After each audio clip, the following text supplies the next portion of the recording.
Doktor, yay allergiyası yoxsa virus? Çox gözəl sualdır. Uşaqlar arasında burun axıntısının olması, gözlərin qızarması analarda yanlış bir fikir formalaşdırır. Uşaq deyəsən yeni bir qrip virusu qapdı deyə.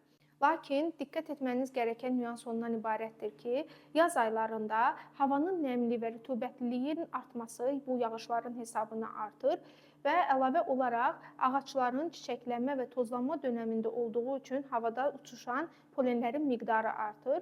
Bu da yuxarı tənəffüs yollarından orqanizmaya daxil olaraq allergik reaksiyaların, allergik rinitlərin, astım ataklarını tetikləyə bilər. Burada anaların diqqət etməsi gərəkən nüans ondan ibarətdir ki, övladınızın olduğu otaq ortamında toz toplayan bütün əşyaların xaric edilməsi, otaq temperaturunun və rütubətinə diqqət etmək lazımdır. Rütubətin 52-dən yuxarı olması və 35-dən aşağı olmamasına diqqət etmək lazımdır.